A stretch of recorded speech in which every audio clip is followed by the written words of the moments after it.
Hello दोस्तों, तो मैंने सोचा नहीं था सुबह सुबह मुझे ये सब देखना पड़ेगा। जैसे ही मैं खेत पर पहुंचता हूं तो मुझे खेत पर अपनी मोटर बाहर खुली हुई दिखती है।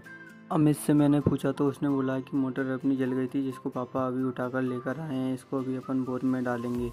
तो आओ यार शुरू करते हैं बिना किसी बकचोदी के। इसके बाद गाड़ी उठाकर मैं निकल जाता हूँ सीधा ओकावद और मोबाइल का कैमरा चालू करके शुरू कर देता हूँ अपनी ब्लॉगिंग और चलाने लगता हूँ एक हाथ से गाड़ी। क्या सीन है, वह क्या सीन है। ओकावद पहुंचकर सबसे पहले मैं पहुंच जाता हूं एक हार्डवेयर की शॉप पर और भैया से बोलता हूं, भैया मुझे 2 कच्ची रबड़ और एक ब्लैक टेप दे दीजिए। तो दुकान वाले भैया बोलने लगते हैं कि कच्ची रबड़ तो कमज़ोर है, आप पक्की रबड़ ले जाओ।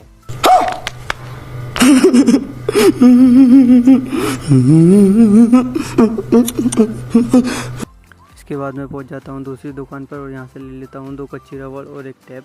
घर आते टाइम मैंने रास्ते में देखा कि किसी ने बीच रास्ते में ट्रैक्टर लगा दिया था। कैसे कैसे लोग रहते हैं यार यहाँ पर। चलो तुमको पागल कुत्ते का गाड़ी उठा के ले जाएगा, बता रहे हैं हम। जैसे तैसे दोस्तों मैं वहाँ से निकलकर सीधा अपने खेत पर पहुँच जाता हूँ, क्योंकि भैया और चाचा सभी लोग पहले ही पहुँच चुके थे। और दोस्तों ये देखिए, ये मेरा खेत है, यहाँ तक आपकी नज़र जा रही है वहाँ तक। कच्ची टेप और रबड़ देकर मैंने सोचा क्यों ना वीडियो बना ली जाए, ताकि आप लोगों तक भी ये वीडियो मैं पहुँचा सकूँ। दोस्तों हमसे गलती से गलत साइड पंप मोटर में फिट हो जाता है, तो फिर हम इसे निकालने लगते हैं। सीधे ये पंप निकल नहीं रहा था, इसलिए हम इसको पटक देते हैं नीचे और फिर चाचा जी कोशिश करने लगते हैं निकालने की। तो दोस्तों बड़ी मुश्किल के बाद ये पंप निकलता है। पंप को सीधा लगाकर फिर हम उसमें बांधने लग जाते हैं रस्सा, ताकि हम मोटर को आसानी से नीचे गोल गोल में उतार सकें दोस्तों। और इसके बाद हमने देखा कि हमारी केबल भी उलझ गई थी, तो हम लग जाते हैं उसको सुलझाने। और मामा जी बोलने लगते हैं कि ये रस्सा मुझे अकेले से नहीं बंध रहा है, तो मेरी थोड़ी मदद कराओ। तो फिर मैं, मामा जी और चाचा रस्से को मजबूती से बांध रहे थे, क्योंकि अगर ये मजबूती से नहीं बंधा तो हो सकता है हमारी बोरवेल में मोटर छूट जाए। और वो रस्सा बांधने के बाद अमित लग जाता है अपनी मोटर में जाली लगाने के लिए, ताकि उसमें कुछ कंकड़ पत्थर ना जाए। जाली लगाने के बाद मोटर तैयार हो जाती है और मामा जी करने लग जाते हैं वायर की टेस्टिंग के। तीनों फेस आ रहे थे कि नहीं आ रहे थे। दोस्तों पिछली बार हमने वायर चेक नहीं किया था, इसी गलती के कारण हमारी मोटर जल गई थी।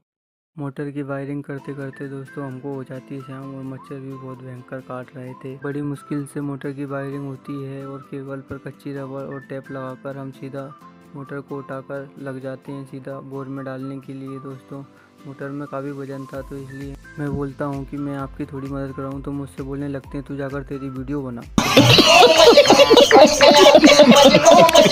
मोटर को बोर में डालकर अब उसकी सिर्फ बाकी थी टेस्टिंग करना, जो कि हम सुबह करने वाले थे, क्योंकि रात में बहुत भयंकर पानी आ गया था। सुबह जब हम मोटर को चालू करते हैं तो हमारी मोटर बहुत कम पानी दे रही थी, तो हमने सोचा कि क्या किया जाए।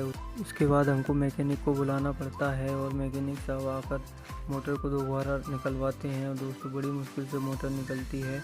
मोटर को निकालने के बाद वो उसे चेक करने लगते हैं और करके बताते हैं कि मैं इसमें कनेक्शन करते टाइम वाइसर लगाना भूल गया था। दोस्तों वाइसर लगाकर जैसे ही हम मोटर को डालते हैं तो फिर मोटर फुल स्पीड में पानी देने लगती है दोस्तों। और देखिए आप हमारी मोटर का पानी वाटर लेवल कम है या ज़्यादा, आप हमें कमेंट सेक्शन में बता सकते हैं दोस्तों।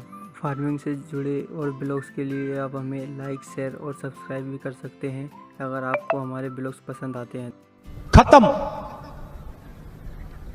Bye bye, tata, goodbye, गया।